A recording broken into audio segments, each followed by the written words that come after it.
Hey guys, this is Seinar. I hope that you're doing great today and welcome to this tutorial where we're going to talk about how we can conduct a one-sided hypothesis test using the normal distribution. Now, the test variable that we're going to be using is pretty much the same as we have been using in previous tutorials. The test is for the difference between a sample mean and a population mean. So we have a true population value here, a true mean of something, so we don't have to take any uncertainty into account. This is a true value, you can just use it as it is.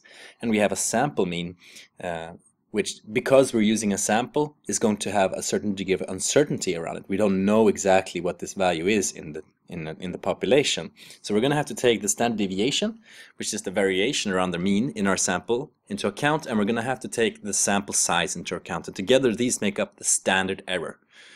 Which is what we're putting here in the bottom of our formula. So this is the uncertainty. How many people have we asked, and how varying is the variable that we're investigating? And the variable that we're going to be investigating is the attitude towards nuclear power.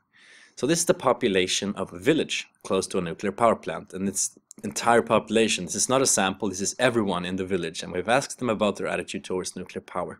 So we measure that, and we find that on average their attitude is 75 out of 100, where 100 is like, we love nuclear power, 0 is, we really hate it.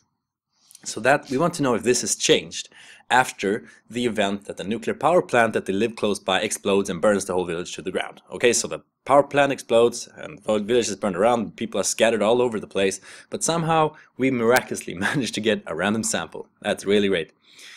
And then we're going to measure their attitude towards nuclear power after the explosion and see if this is different. Has it changed? Has their opinion about nuclear power changed? And this is where the difference between one-sided and two-sided hypothesis tests come into the picture. Because what we're saying now with a one-sided hypothesis test is that we're taking the fact that they'll become more positively inclined towards nuclear power. We're taking that and we're just excluding that from the analysis. We're saying that's impossible. Their village was burnt to the ground. They're not going to be more, positively inclined towards nuclear power. The question is, how much more negatively inclined will they be? And that will produce different Z values as we're conducting a one-sided hypothesis test compared to the two-sided test. Now, a one-sided hypothesis test looks like this. So you'll notice that there is no uncertainty out here in this tail. We're saying this is the positive side, so this is where they would end up if they were more positive towards nuclear power, but we're not taking that into account. We're just taking the negative side into account. So if we compare the critical Z values for a two-sided distribution at 99% confidence level, that means that 1% is out in our tail. We got 2.58 for the two-sided test and minus 2.33 for a one-sided test. So 2.58, well, that would be located somewhere around here. Okay, in this case we have minus 2.33, which is located around here. So we can actually get smaller test variable values than for a double-sided test, and this is a way of increasing our certainty by not taking this into account, and we're motivating this by some theory, and that's why I used an extreme example. So let's start calculating. We are going to need our sample size and our standard deviation, just as before. So I'm going to calculate my sample size first. I'm counting the number of people I have asked in my sample, so I select that, like so. And I find that I've asked 30 people about their attitude towards nuclear power. On average, their attitude towards nuclear power after the explosion, and we're assuming this is going to be more negative, is 67, and yes, that is more negative. So we have an indication here that their attitude has indeed decreased, but can we be sure? Well, we can't, because we haven't asked everyone in our village. They're scattered all over the place. We haven't found them, so we only have this random sample to work with, and that means uncertainty. So that uncertainty is going to be measured by the standard error here. So how many people have we asked, and how much variation is there? Well, all we need now is the variation. So I calculate the standard deviation around our mean in our sample, and I find that we have 19. So we have all the parts of the standard error formula. We're going to take the standard deviation divided by the square root of n. So let's do that. All right, equal to, I choose my standard deviation divided by the square root of n, and I get 3. All right.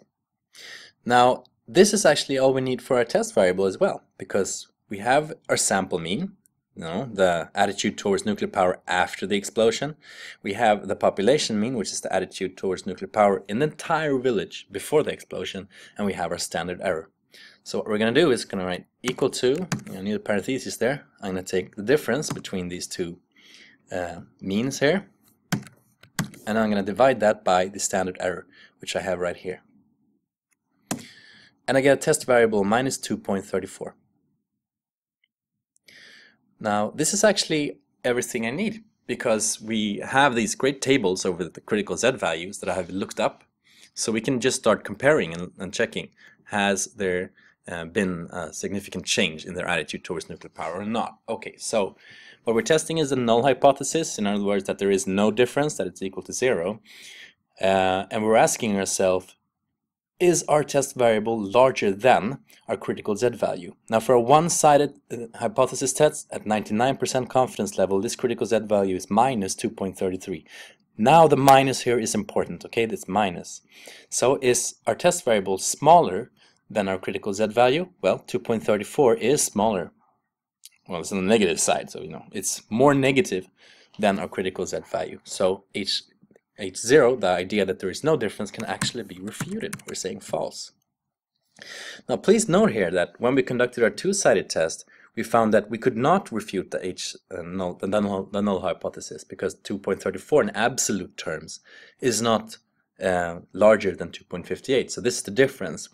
By saying that they per definition cannot become more positively inclined towards nuclear power, we can actually decrease the size of our critical Z values and therefore be able to measure smaller changes in the attitudes, which is very interesting. At 95% confidence level, well, is our test variable larger than, or in this case, in absolute terms, what I'm saying is it's smaller or more negative than minus 1.64? Well, minus 2.34 is a lot smaller than minus 1.64, so I'm going to refute the null hypothesis one more time. And basically that's how you conduct a hypothesis test using a one-sided test, which looks like this.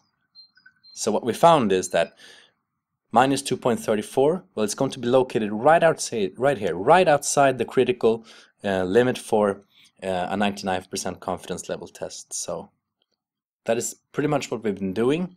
Try changing these numbers and see how that has an effect on our test variable and our hypothesis test. And I hope to see you in the next tutorial. Have a really great day, guys. Bye-bye.